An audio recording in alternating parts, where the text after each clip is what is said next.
Who isn't a good fit for sales? Number one, low morals, low ethics, liars, cheats, people that don't care about other people, people that are inconsiderate to other people, people that are only in it to make money or scam someone. Those are really the people that sales isn't for. So if you have no morals, no integrity, and you're just out there to do whatever it takes to make money, whatever it takes is okay if you have morals and ethics. If you don't have morals and ethics and you will do whatever, say whatever, lie, cheat, steal, sales isn't for you. It gives us all a bad name. Everybody is familiar with that used car salesman. I had it today. I was literally in a car dealership today and they tried to pull a quick one on me buying a car after we had already negotiated the deal. And next thing you know, I've got an extra $5,000 tacked onto my loan. I have an 800 plus credit score. I've bought many vehicles, many. And, I'm not familiar with the Tampa region because I haven't bought many cars here. I'm originally from up north. My car guy up north knows that we don't play bullshit games. Do my paperwork, get it done fast, and I'm buying. Period. Here, they just wanted to kind of, see if they could kind of get one over on me. Always check your paperwork. Car dealerships. I know what you guys are doing. That's why no one likes you. Insurance people, we're right there behind them, but at least we're a little bit better. No one likes going to the car dealership. People feel good after I leave for Medicare, which is a good thing. But the reason I say that is to say this. Anytime there's something that's not clear, it's confusing, if the client understands something wrongly or an improper impression and you did that on purpose, that's lying, that's immoral, that's unethical. Those are people that sales is not for. The next big thing that's a disqualifier. If you're not a hard worker, and when I say a hard work, I don't mean hard like let's go dig holes in the yard, because that is physically hard. I mean mentally hard. I worked as a laborer when I first started in sales to learn how to sell a fence. Going out and digging holes was physically hard, but once I got used to it, 2 or 3 weeks, I could go out and dig holes all day and then go party all night. I was just used to it. It wasn't hard to me. And mentally, it was boring as hell. So that's, I guess, physically hard. Sales, even to this day, if I have a full day of selling, I will come home exhausted because it takes so much mental effort and hard work to know all the information, put on your face, smile, answer the objections, overcome, match these personalities. It's much, much harder work mentally. And that's a very important thing. You have to be a hard worker. You have to be ready to grind. Even if you work smart, you still got to work hard. Otherwise, your scalability and the amount of money you make is limited. So we got that. Immoral, low ethics, first disqualifier. Second disqualifier is not going to work hard. The third one, some people say this is the same thing as number 2, but it's not. You have to be disciplined. Because there are a lot of people that can work really hard. We get them all the time.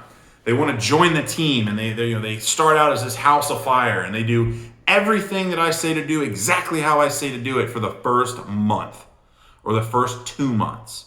And then they got smarter somehow, or they think the insurance industry just changed like a wizard zapped his wand and said, none of the shit that worked before will work today. Doesn't happen.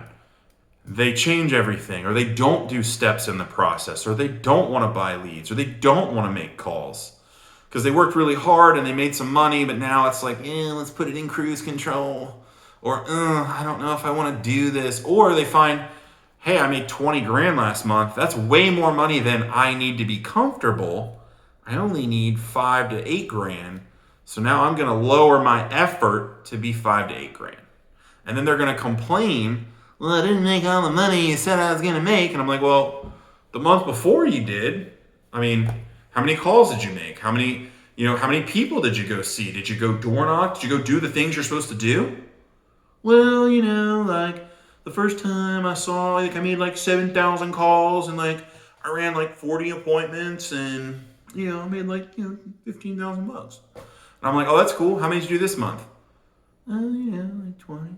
I'm like, oh, so you did half the work, made half the money, and somehow that, I I was wrong or I didn't tell them something. It's like, no, you didn't do half the shit you're supposed to do, therefore you made half the income.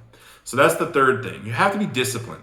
You have to set a schedule and stick to it day in and day out. Even if it's not that much work, you just have to be consistent. That's what I tell people all the time with Medicare in particularly. Selling 10 policies a week shouldn't be that hard if you are a disciplined hard worker.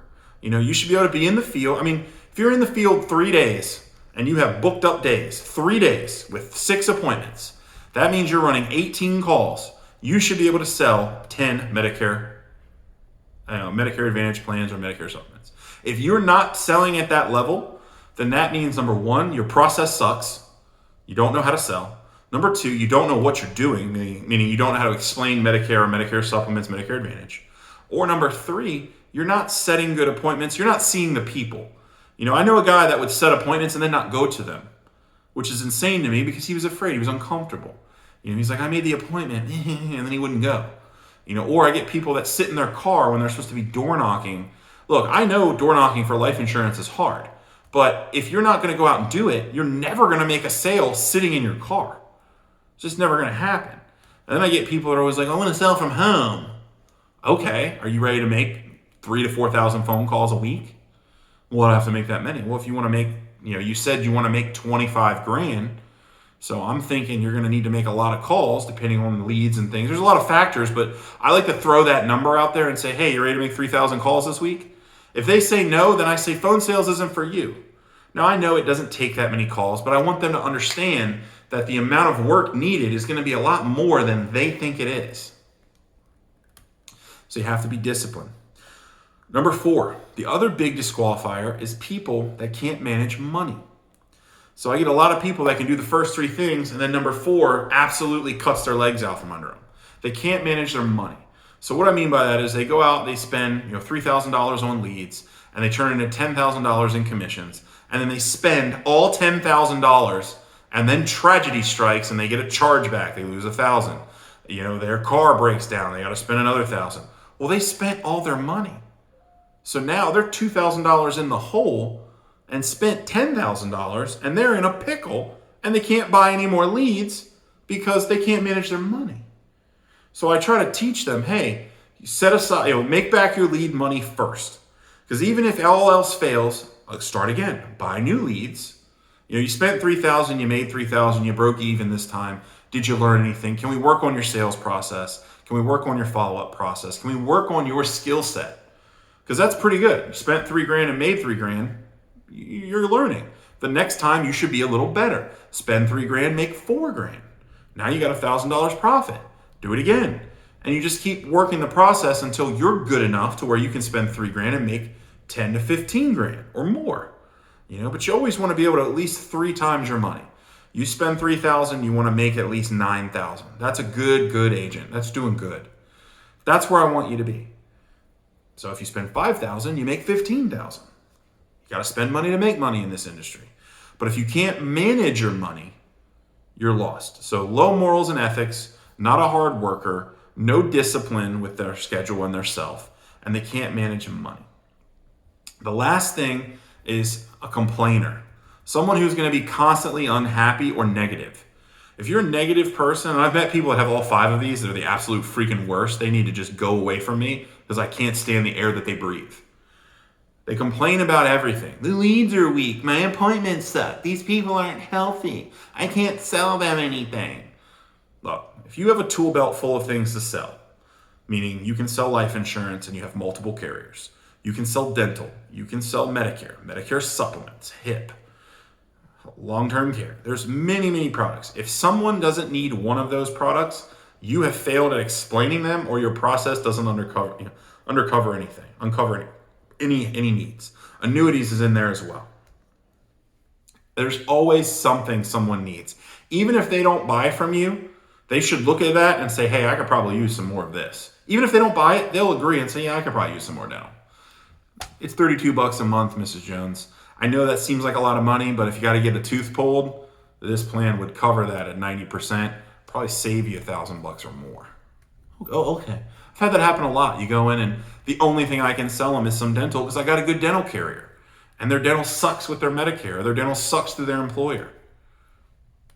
It's easy. So that's the big five. They're negative, they're complainers, they're not ethical, they're not moral, they're not a hard worker, they're not disciplined, and they can't manage money. That is a person that should stay completely away from really any sales position, but mostly insurance. Because if you don't have those five things, you are not going to make it. And I don't mean like you're not going to make it off like the runway. You know what I mean? You're not going to be able to buy a ticket to get to the plane to even get an attempt to hit the runway, to get up to cruise control, to get to where life's good. You can't even get on. Like you not at all. If that's you, if you meet these five, do not schedule a link. Do not click my link. Matter of fact, probably don't even watch my videos because you're not going to like the things I have to say. Because you're going to be like, that asshole in the orange shirt. Yeah, that's me. It's orange and black. I'm probably not your guy. So if you're that person, don't. If you're the opposite of that, click the link, schedule a call, get on the team. Let's show you how to make $100,000+ in renewal. Big boy money.